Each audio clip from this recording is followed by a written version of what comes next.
Medite a reflexão número 45. Oração. Olá, amigos. Meu nome é Geralda, eu sou tarefeira da Casa Joana de Ângeles. Espero que todos vocês estejam bem. É muito bom estar aqui falando novamente com vocês. Hoje, nossa reflexão será sobre oração. Vamos refletir sobre este tema tão vasto, não é verdade? E para isso, nós vamos começar com uma pergunta. O que é orar? Orar pode ser uma súplica, pode ser um agradecimento ou um louvor. Kardec nos responde na pergunta 659 do Livro dos Espíritos essa verdade.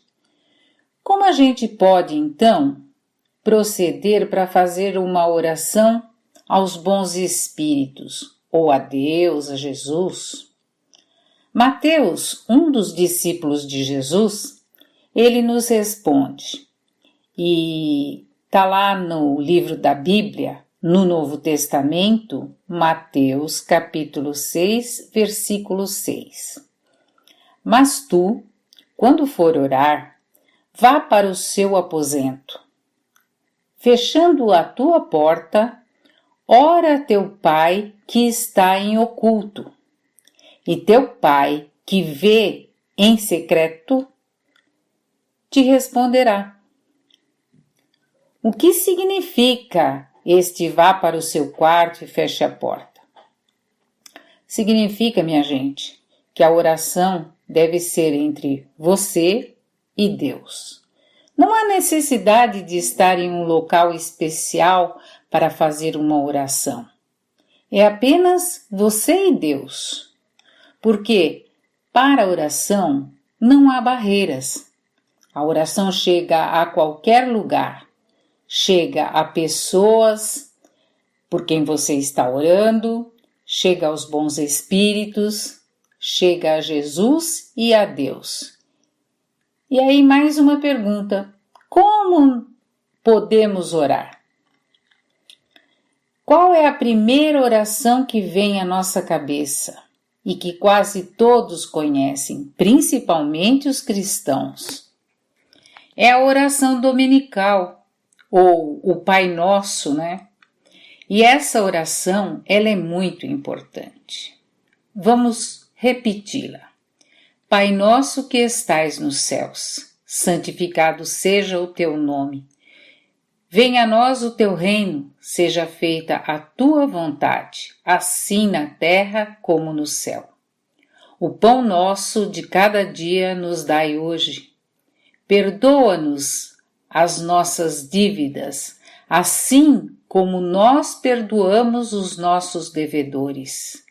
E não nos deixeis cair em tentação, mas livrai-nos do mal, porque teu é o reino, o poder e a glória para sempre. Como é importante essa prece! E muitas das pessoas simplesmente repetem as palavras, não prestando atenção no que elas significam. Olha só. Perdoa-nos as nossas dívidas, assim como nós perdoamos os nossos devedores. Esta oração é tão profunda. Muitas vezes a gente pede perdão a Deus, mas esquece que antes de tudo nós temos que perdoar as ofensas que as outras pessoas nos fazem. E para conhecer bem o significado desta oração tão importante, existe no livro Evangelho segundo o Espiritismo, no capítulo 28, item 3, magnífica interpretação das palavras de Jesus. Sugiro a vocês que leiam. É uma interpretação concisa e tem nela o pedido, o agradecimento e o louvor a Deus. E continuando a nossa reflexão, nós faremos mais uma pergunta. Nós podemos pedir tudo que nós quisermos para Deus? Nós podemos pedir a Deus todas as coisas? Sim, podemos. Mas Ele é quem vai decidir se vai acontecer ou não o nosso pedido, a nossa súplica. Vamos entender, então, melhor isso. Eu posso pedir a Deus forças para passar por minhas provações? Podemos, sim. Podemos porque certamente Deus me atenderá. Mas e se eu estiver pedindo por um filho que está às vésperas de um vestibular e não estudou, foi relapso? Eu posso pedir a Deus que ele passe e consiga uma vaga? Poder pedir, nós podemos, mas Deus só vai dar aquilo que é bom para o nosso crescimento espiritual, o que é necessário para esse crescimento espiritual e para o nosso amadurecimento. Então, Deus é quem determina o que é melhor para nós. Orar é diferente de rezar? Sim e não. Se você só estiver repetindo palavras, é não. Mas, se você colocar sentimento às suas palavras, é sim. Rezar ou orar só tem valor se for feito com o coração, colocando sentimento às palavras, colocando nos seus pensamentos a vontade de melhoria de pessoas e situações nesta prece. Então, a oração, ela mexe diretamente com o nosso coração. É um diálogo de você com a divindade. Não precisa ser muito extensa e nem usar palavras muito rebuscadas. A gente pode fazer uma pequena oração do tipo: Deus te abençoe.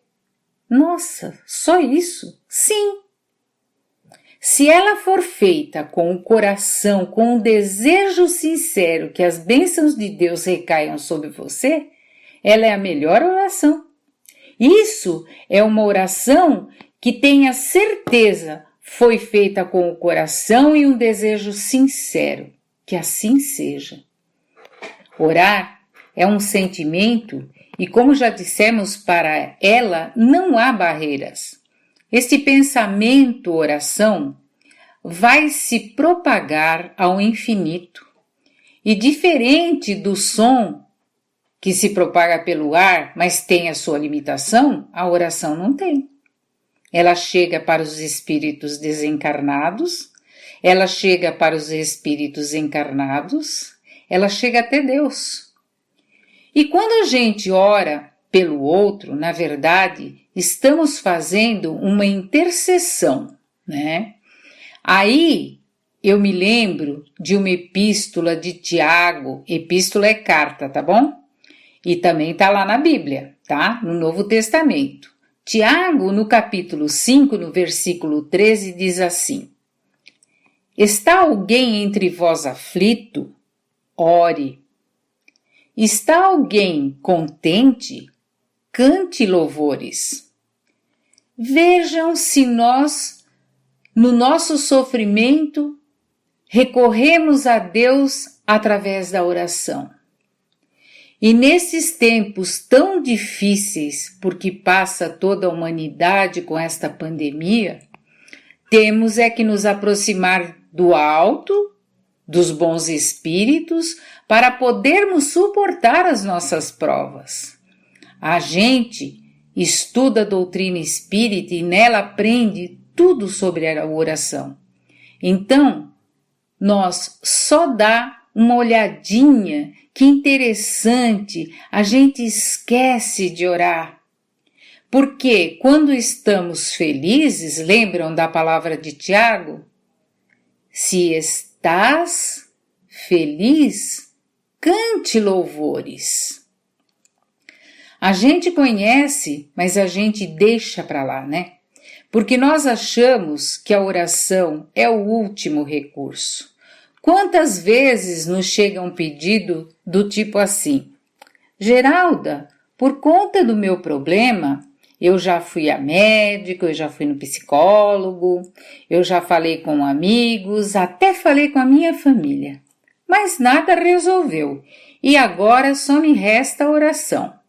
Gente, não, muito pelo contrário. A oração, ela deve estar sempre no começo. A oração não é o que resta, a oração é o principal. Se nós observarmos a vida de Jesus de Nazaré, nosso mestre, nosso guia, nós vamos ver que ele usa a oração em todos os momentos da vida dele. Então, não é no último momento. A oração é para todas as horas, para todas as situações e para todos nós. Lembrando de novo as palavras de Tiago: alguém entre vós está triste? Reze. Está alegre? Cante. Então, por que não cantarmos louvores a Deus por tudo que a gente tem?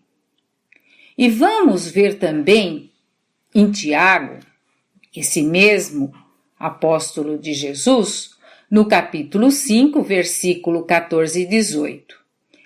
Ele diz assim: está alguém entre vós doente? Chama os presbíteros da igreja e ore sobre ele, ungindo-o com óleo em nome do Senhor. E a oração da fé salvará este doente. Que interessante, né? Olha só, você está doente? Pede para os seus parentes e amigos para que orem por você. Coloca o seu nominho nas vibrações lá do Joana de Ângeles, que as pessoas orarão por você. A oração da fé salva o doente e o Senhor o colocará de pé. Que palavras lindas, não é? Você não está pedindo por você, você muitas vezes está pedindo pelo outro, intercedendo ali para que Deus ajude aquela pessoa que você ama. Mas veja, é fácil você fazer uma oração por quem você ama, não é mesmo? Mas Jesus vai mais longe. Jesus nos diz para amarmos o nosso inimigo. Isso vai contra os ensinamentos dos judeus que diziam olho por olho, dente por dente. E Jesus diz mais, ele recomenda que oremos pelos nossos desafetos. E muitos de nós dirão, mas não é tão fácil assim, né? Sabe lá o que você orar por uma pessoa que te tira do sério? E, gente, está cheio nas nossas vidas, destas pessoas que nos tiram do sério, não é verdade?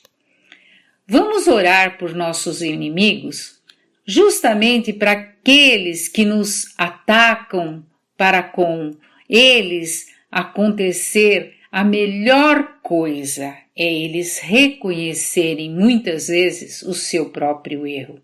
Vamos orar por aqueles que são ateus, os que são materialistas, para que eles acordem para Jesus e para Deus.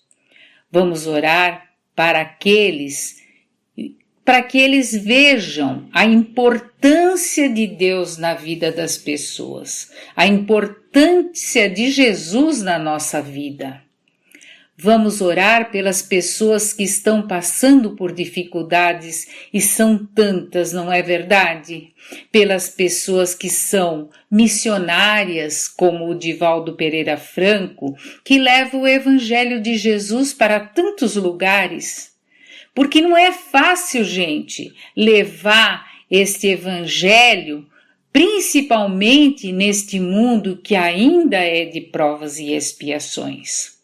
Nós que estamos ligados a uma casa espírita, é muito importante orarmos por nossos dirigentes, para que eles saibam para onde estão indo, para que os dirigentes tenham bom senso, tenham muito amor dentro dos corações, para que não sejam atingidos pelos contrários ao bem, para que tenham condições e luz para continuarem os seus trabalhos. Orar, meus amigos, é como nos diz a nossa querida Joana de Ângeles no livro Vidas Vazias. No capítulo 12, esse livro foi psicografado pelo Divaldo Pereira Franco. Ela diz assim: a oração é sublime instrumento de que a criatura humana deve utilizar-se para a nutrição da sua alma. Nossa, que importante! Nossa alma é nutrida pela oração. Sempre e em qualquer circunstância, a oração é o tônico vigoroso que estabelece o equilíbrio e mantém a paz. Quando oramos por nossos inimigos, é para que eles acordem para a vida e não é que funciona? Vocês já experimentaram? Enquanto eu oro por você e você ora por mim, isso nos fortalece e nos cura, gente. Jesus intercede por nós em todas as horas, principalmente quando oramos, e ele vem fazendo isso há 2000 anos. E voltando ao livro da nossa benfeitora Joana de Ângeles, no mesmo capítulo do mesmo livro, ela diz assim: a oração é energia poderosa, restabelece o ânimo do orante, enquanto este procura sintonizar emocionalmente com as forças geradoras da vida. E quem é a força geradora da vida, senão Deus? A nossa Joana continua nos dizendo: a oração deveria fazer parte mais frequentemente da nossa existência na condição de um tesouro, com possibilidades incomuns para o serviço da edificação interior. Vamos orar por nossos inimigos, mas também por nossos parentes difíceis que muitas vezes nos fazem sofrer tanto. A oração é o maior presente que nós podemos dar para alguém.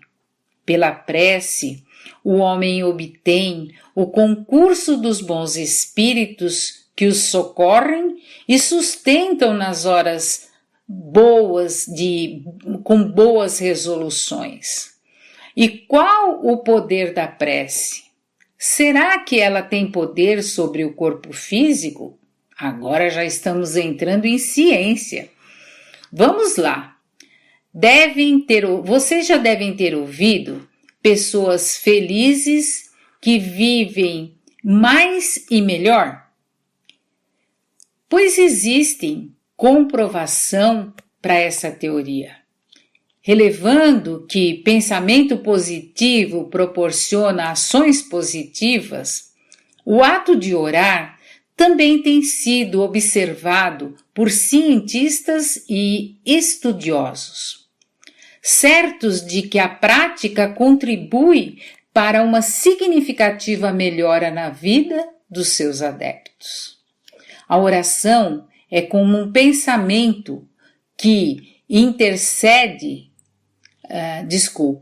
a oração é um pensamento que interfere diretamente no comportamento do ser humano. Quando surge um pensamento, há uma descarga elétrica em uma determinada parte do nosso cérebro. E então dá-se um start, uma sequência de estímulos nervosos e elétricos dentro do nosso cérebro, e quem explica isso é o médico neurocirurgião Dr. Farhad Haddad, lá de Londrina. Segundo este médico, estudos recentes com ressonância magnética funcional revelam que algumas áreas do nosso cérebro teriam maior influência nas questões espirituais. Quando uma pessoa faz uma oração, quando crê em alguma coisa, aquela região do cérebro é mais ativada. Liberam-se mais neurotransmissores, que dá um bem-estar, um equilíbrio maior e a pessoa passa a ter melhor condição de vida. Ainda segundo o Dr. Haddad, pesquisas mostram que pessoas que oram têm um senso espiritual, chegam a um índice de mortalidade 25% menor que aquelas que não cultivam o hábito. A Organização Mundial da Saúde define saúde como sendo um bem-estar bio, psíquico, social e espiritual. E nos cabe agora fazer aquela oração gostosa de agradecimento. Vamos todos nós, no nosso espaço coração, agradecer por toda a nossa vida, por tantos livramentos que temos recebido, por nossa saúde, por tudo que temos e recebemos de Deus, por nosso trabalho, por esta bendita doutrina que nos esclarece, a doutrina espírita, por nosso trabalho, junto a Jesus nos esclarecendo para sermos melhores a cada dia. E não vamos esquecer de todos aqueles nossos irmãos que se encontram adoentados, outros irmãos que não têm trabalho, outros nossos irmãos que passam fome. Que a misericórdia de Deus recaia sobre todos nós e principalmente sobre aqueles que passam por sofrimentos neste momento. Meus amigos, que Deus, nosso Pai, nos abençoe a todos e continuem orando, falando com Deus através da sua prece, e Ele certamente ouvirá o que você tem, o que você precisa, e Ele vai abastecê-lo de fé, esperança e muito amor. Obrigado, queridos. Fiquem com Deus.